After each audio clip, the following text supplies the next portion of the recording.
Halo semuanya, jadi dalam video kali ini kami kelompok 2 akan menjelaskan materi tentang bank syariah.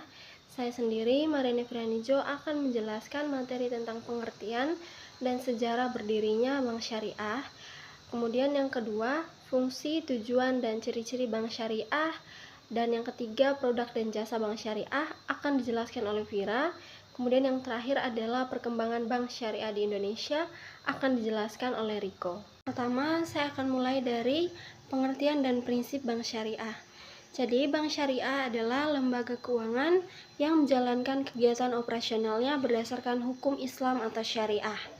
Berbeda dengan bank konvensional, bank syariah tidak menggunakan sistem bunga atau riba, karena riba dianggap merugikan salah satu pihak dan dilarang dalam Islam. Sebagai gantinya, bank syariah menerapkan sistem bagi hasil, jual beli, sewa, serta pinjaman tanpa bunga. Tujuannya bukan sekadar mencari keuntungan, tetapi juga menciptakan keadilan, keseimbangan, dan keberkahan dalam ekonomi. Selanjutnya, awal berdirinya bank syariah. Jadi, sejarah bank syariah modern dimulai di Mesir pada tahun 1963 melalui pendirian Mid-Garm Saving Bank oleh Ahmad El-Najjar, yakni seorang ekonom visioner. Bank ini menjadi lembaga keuangan pertama di dunia yang menerapkan sistem bagi hasil. Tidak ada bunga, tidak ada ketimpangan, yakni hanya ada kemitraan antar bank dan nasabah. Walaupun tidak menyebut dirinya bank Islam, Mid-Garm terbukti berhasil. Dalam waktu singkat, muncullah 9 cabang di berbagai kota di Mesir, melayani ribuan masyarakat yang sebelumnya tidak tersentuh layanan bank sama sekali. Keberhasilan Mesir ini menjadi inspirasi bagi dunia Islam. Pada tahun 1975, negara-negara anggota Organisasi Konferensi Islam atau OKI mendirikan Islamic Development Bank atau IDB di Jeddah, Arab Saudi. IDB berfungsi sebagai lembaga pembiayaan internasional yang mendukung proyek pembangunan negara-negara Muslim berdasarkan prinsip syariah. Lahirnya IDB menandai awal pengakuan resmi sistem perbankan Islam di tingkat global dan menjadi model bagi pendirian bank-bank syariah lain di dunia. Setelah berdirinya IDB, berbagai negara mulai mengembangkan sistem keuangan Islam secara nasional. Dubai Islamic Bank didirikan pada tahun yang sama, 1975, sebagai bank syariah komersial pertama di dunia. Disusul oleh Faisal Islamic Bank di Mesir dan Sudan, Bank Islam Malaysia Berhad pada tahun 1983, serta bank-bank syariah di Pakistan, Iran, dan Turki. Dalam kurun 2 dekade, konsep perbankan syariah berubah dari sekadar eksperimen menjadi sistem keuangan global yang diakui dan tumbuh pesat. Lalu bagaimana dengan Indonesia? Di Indonesia, gagasan bank syariah mulai diperbincangkan pada awal tahun 1980-an, seiring munculnya kesadaran ekonomi Islam di kalangan cendekiawan Muslim. Namun saat itu regulasi perbankan belum memungkinkan berdirinya bank tanpa bunga. Setelah melalui proses panjang, barulah pada tahun 1991 berdirilah Bank Muamalat Indonesia atau BMI yang digagas oleh Majelis Ulama Indonesia atau MUI, didukung oleh pemerintah dan pengusaha Muslim. Bank ini diresmikan oleh Presiden Soeharto dan mulai beroperasi secara resmi pada tahun 1992. Yang menarik, pendirian Bank Muamalat sepenuhnya dibiayai dari swadaya umat tanpa bantuan dana pemerintah. Setelah keberhasilan Bank Muamalat, muncul gelombang baru perkembangan perbankan syariah di Indonesia. Pemerintah mulai memberi ruang melalui Undang-Undang Nomor 10 Tahun 1998 yang memungkinkan bank konvensional membuka unit usaha syariah. Sejak saat itu, banyak bank nasional seperti BNI, BRI, Mandiri, dan BTN ikut membuka layanan syariah. Hal ini mempercepat pertumbuhan industri perbankan syariah dan memperluas jangkauannya ke masyarakat. Perjalanan panjang ini mencapai puncaknya pada 1 Februari 2021 ketika 3 bank besar, yakni BNI Syariah, BRI Syariah, dan Mandiri Syariah resmi bergabung menjadi Bank Syariah Indonesia atau BSI. Penggabungan ini bertujuan untuk memperkuat daya saing industri syariah, meningkatkan efisiensi, dan menjadikan Indonesia sebagai pusat keuangan syariah dunia. Kini, BSI menjadi bank syariah terbesar di Indonesia dan salah satu yang terbesar di Asia. Kini, bank syariah bukan hanya pilihan alternatif, tetapi sudah menjadi pilar penting sistem keuangan nasional dan global. Dari eksperimen kecil di Mesir, kemudian lahirlah gerakan ekonomi yang mampu menyentuh jutaan umat di seluruh dunia. Bank Syariah menunjukkan bahwa keuangan modern bisa berjalan selaras dengan nilai spiritual dan kemanusiaan.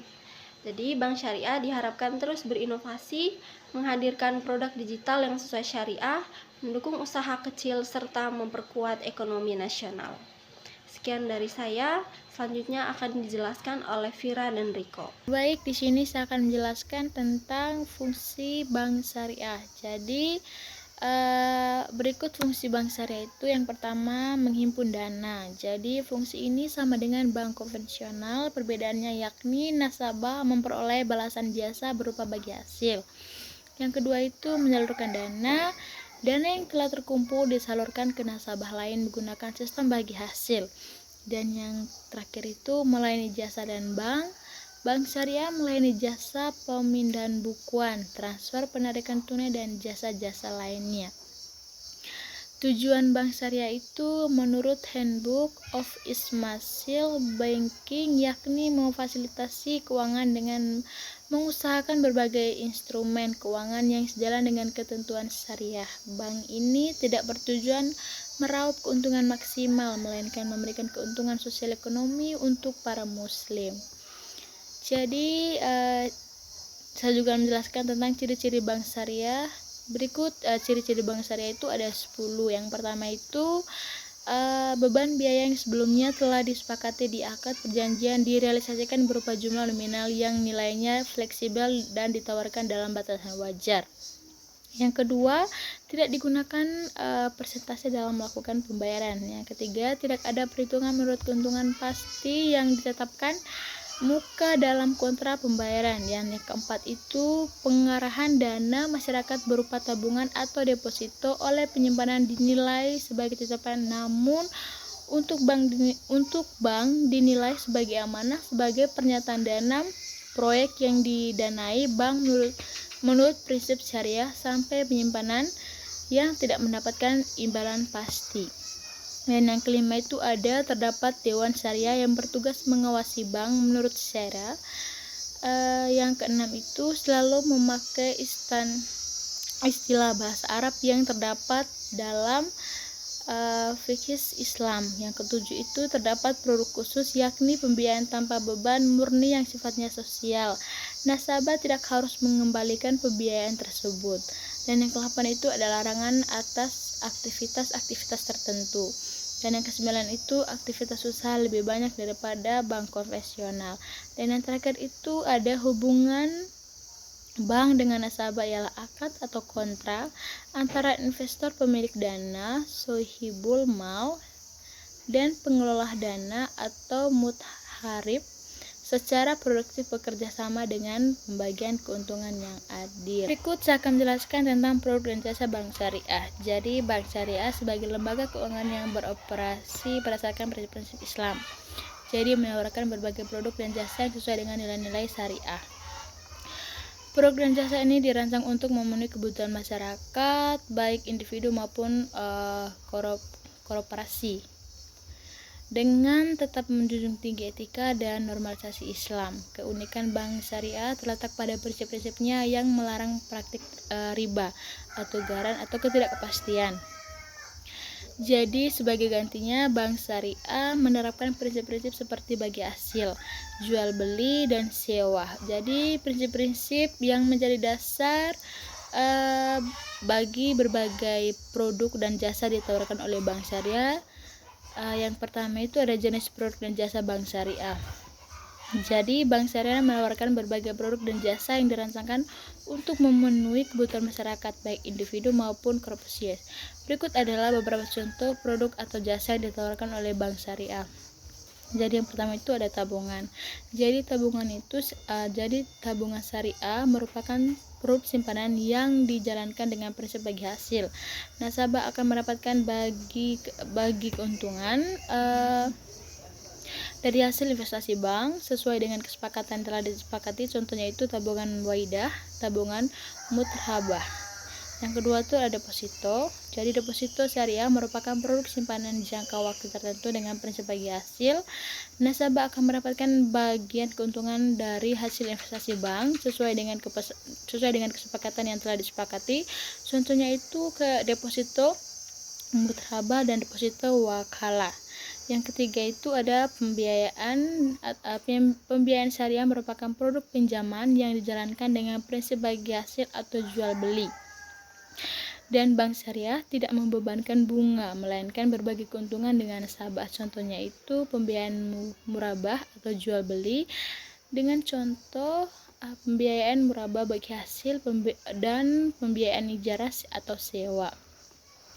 Dan yang keempat itu ada pembiayaan konsumtif. Jadi pembiayaan konsumtif syariah merupakan produk pinjaman yang ditunjukkan untuk pemenuhan kebutuhan konsumtif nasabah. Jadi pembiayaan ini dijalankan dengan prinsip bagi hasil atau jual beli. Contohnya itu pembiayaan KPR syariah, pembiayaan kendaraan syariah, dan pembiayaan pendidikan syariah. Dan yang terakhir itu ada asuransi syariah. Jadi asuransi syariah merupakan produk asuransi yang dijalankan dengan prinsip takwun, saling tolong menolong, dan nasabah membayar premi sebagai bentuk kontribusi untuk membantu sesama anggota yang mengalami musibah. Contoh asuransi jiwa syariah, asuransi kesehatan syariah, dan asuransi umum syariah. Baik, sekian dari saya. Yang berikutnya akan dijelaskan oleh Riko. Baik, selanjutnya saya akan menjelaskan mengenai perkembangan Bank Syariah Indonesia. Jadi, awal mula perbankan syariah di Indonesia dimulai pada tahun 1991 dengan pendirian Bank Muamalat yang menjadi bank syariah pertama di Indonesia. Kehadiran Bank Muamalat tidak hanya memberikan alternatif bagi masyarakat yang menginginkan layanan perbankan yang sesuai dengan prinsip syariah, tetapi juga memicu pertumbuhan sektor perbankan syariah di tanah air. Bank Muamalat memperkenalkan konsep keuangan yang bebas dari riba, ghar atau ketidakpastian, dan masyir atau perjudian, sehingga menarik minat masyarakat yang lebih memilih produk keuangan halal. Sejak saat itu, banyak bank syariah baru bermunculan dan Bank Muamalat menjadi pionir yang menunjukkan potensi pasar yang besar untuk produk dan layanan keuangan syariah di Indonesia. Seiring dengan perkembangan perbankan syariah, dukungan pemerintah juga sangat berperan penting dalam pertumbuhannya. Kebijakan-kebijakan strategis yang dikeluarkan oleh Bank Indonesia dan Otoritas Jasa Keuangan telah memberi kerangka regulasi yang mendukung industri ini. Misalnya, pengaturan terkait perizinan bank syariah, pengawasan, dan perlindungan nasabah merupakan langkah-langkah penting yang membantu membangun kepercayaan masyarakat terhadap bank syariah. Di samping itu, pemerintah juga meluncurkan program-program sosialisasi untuk meningkatkan pemahaman masyarakat tentang produk keuangan syariah, sehingga semakin banyak masyarakat yang tertarik untuk menggunakan layanan perbankan syariah. Pemerintah Indonesia terus berupaya untuk mendorong pertumbuhan perbankan syariah dengan meluncurkan berbagai kebijakan yang berfokus pada pengembangan sektor ini. Sebagai contoh, dalam Rencana Pembangunan Jangka Menengah Nasional atau RPJMN dan Agenda Ekonomi Syariah, pemerintah menargetkan peningkatan pangsa pasar perbankan syariah serta mendorong inovasi produk yang sesuai dengan prinsip-prinsip syariah. Hal ini menunjukkan bahwa perbankan syariah tidak hanya menjadi alternatif, tetapi juga bagian integral dari sistem keuangan nasional yang dapat mendukung inklusi keuangan dan pertumbuhan ekonomi berkelanjutan di Indonesia. Dengan adanya landasan yang kuat dari sejarah awal dan dukungan regulasi, perbankan syariah di Indonesia telah menunjukkan pertumbuhan yang signifikan dalam 2 dekade terakhir. Masyarakat semakin menyadari pentingnya produk keuangan syariah yang sesuai dengan prinsip agama, dan hal ini membuka peluang bagi bank syariah untuk berkembang lebih jauh dalam memenuhi kebutuhan finansial masyarakat.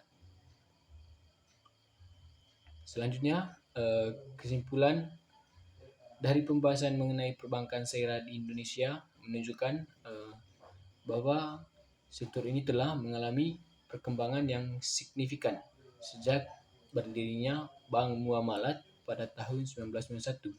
Syariah kini menjadi alternatif yang semakin diminati oleh masyarakat dengan dukungan regulasi yang kuat dari pemerintah dan lembaga terkait yang memberikan kepercayaan kepada nasabah dengan meningkatkan kesadaran masyarakat akan pentingnya produk keuangan yang sesuai dengan prinsip syariah serta adopsi teknologi digital dalam layanan perbankan. Kemudian perbankan syariah memiliki potensi besar untuk tumbuh lebih pesat. Optimis terhadap masa depan perbankan syariah di Indonesia terus meningkat seiring dengan upaya pemerintah untuk mendorong inklusi keuangan dan menjadi sektor ini sebagai bagian integral dari sistem keuangan nasional yang diharapkan dapat berkontribusi pada pembangunan ekonomi yang lebih adil dan berkelanjutan bagi seluruh lapisan masyarakat. Baik, sekian dari saya mengenai perkembangan Bank Syariah Indonesia. Untuk kurangnya saya mohon maaf. Terima kasih.